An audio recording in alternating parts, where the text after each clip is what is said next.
का एक टॉपिक आज स्टार्ट कर रहा हूँ, number system, chapter number 1, real numbers. Real number में हम नंबर सिस्टम्स पढ़ेंगे। बहुत सारे नंबर सिस्टम्स होते हैं, many number system in the mathematics. So first of all we have to define the numbers, real numbers, natural numbers, whole numbers, integers and rational numbers.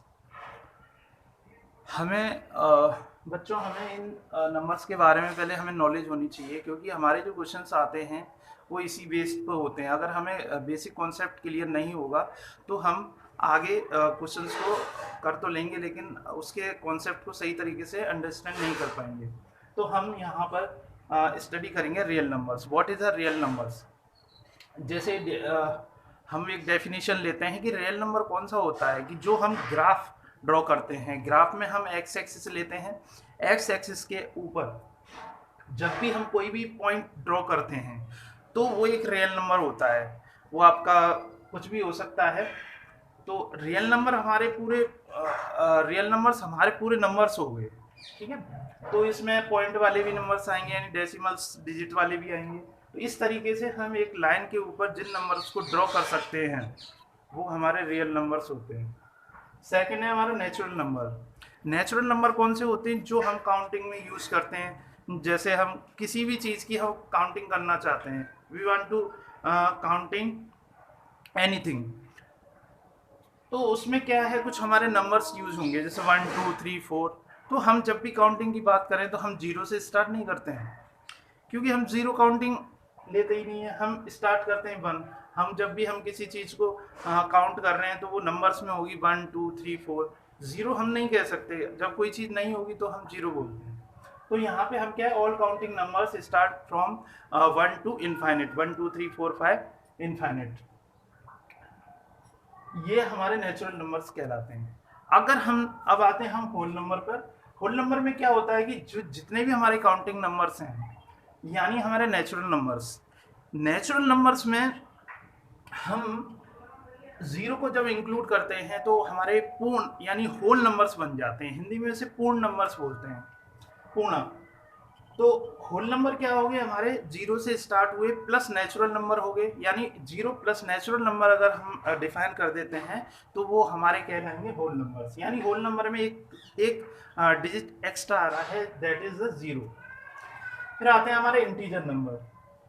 तो integer numbers में जितने भी numbers होते हैं वो सब इंटीजर्स होते हैं। कुछ पॉजिटिव होंगे, कुछ नेगेटिव होंगे। यानी हमारे जो नेचुरल नंबर्स होते हैं वो आएंगे इंटीजर्स के अंदर पॉजिटिव में।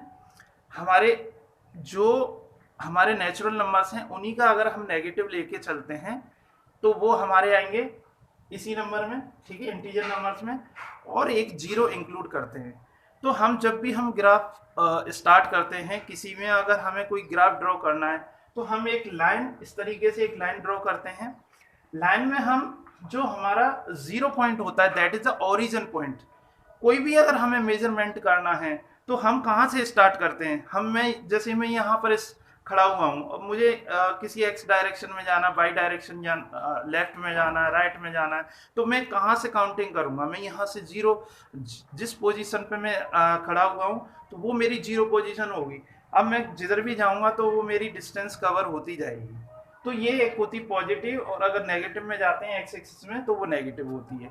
तो वो हम ग्राफ के थ्रू उन कॉन्सेप्ट को समझेंगे। ये इंटीजर नंबर्स है, all counting numbers and also negative of counting numbers and including zero number are called integer numbers. इसी प्रकार से रैशनल नंबर्स कौन से होते हैं? हमने हमारे इस फर्स्ट चैप्टर के अंदर √5 है रेशनल नंबर प्रूव करना, बहुत सारे क्वेश्चंस हैं। तो पहले हमें रेशनल नंबर और रैशनल नंबर के बारे में अच्छी तरीके से नॉलेज होनी चाहिए। तो हमारे रैशनल नंबर्स कौन से होते हैं? ऐसे नंबर जिन्हें हम P/Q की फॉर्म में डिनोट कर सकें या लिख सकें, तो वो हमारे रैशनल नंबर्स होते हैं। अब रेशनल नंबर में एक कंडीशन होती है, P और Q ये आपके इंटीजर्स होने चाहिए। यानी हमारे इंटीजर्स की हमने पहले डेफिनेशंस पढ़ी, तो हमारे इस तरीके के नंबर जो भी हैं वो इंटीजर्स नंबर होंगे, कुछ भी नंबर हो सकते हैं। अब इंटीजर नंबर मींस यहाँ पर एक तरीके से डेसिमल नंबर नहीं है, ठीक है। तो अब यहाँ पर पी और क्यू की अगर हम बात करें तो ये इंटीजर नंबर हो। सेकेंड कंडीशन ये होती है कि अगर हम पी अपॉन क्यू की फॉर्म में किसी डाटा को रिप्रेजेंट कर रहे हैं, किसी नंबर को रिप्रेजेंट कर रहे हैं, तो हमारा जो डिनोमिनेटर टर्म है यानी क्यू, वो हमारा जीरो नहीं होना चाहिए। अगर वो जीरो हो गया तो ये नॉट डिफाइन होगा। तो ये हमारी कंडीशन होती है किसी भी रेशनल नंबर के अंदर कि पी अपॉन क्यू की जो फॉर्म होती है, इसमें जो डिनोमिनेटर वाली टर्म होती है वो not is equal to zero होनी चाहिए। पी और क्यू इंटीजर्स होने चाहिए, इन्हीं को हम रियल नंबर्स कहते हैं। तो हम डेफिनेशन पढ़ेंगे, any number that can be represented in the form of P upon Q where q is not is equal to 0 and p and q are the integers that is called real or rational number.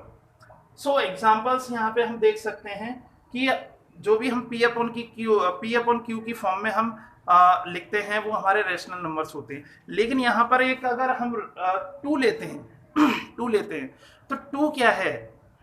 2 तो एक simple digit आ गया। 2 के upon में हमेशा कोई भी number हो तो उसके अपॉन में 1 तो होता ही है। अब यहाँ पे एक क्वेश्चन आ रहा होगा आपके कि √3 भी लेते हैं तो √3 अपॉन 1, तो ये भी एक रैशनल नंबर होना चाहिए। तो उस चीज को हम आगे डिसाइड आगे हम उस चीज को पढ़ेंगे और उसे हमारे डाउट को क्लियर करेंगे।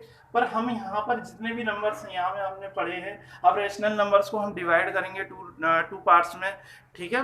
रियल हमारे रेशनल नंबर हो गए, इसमें डेसिमल नंबर भी आएंगे, ठीक है।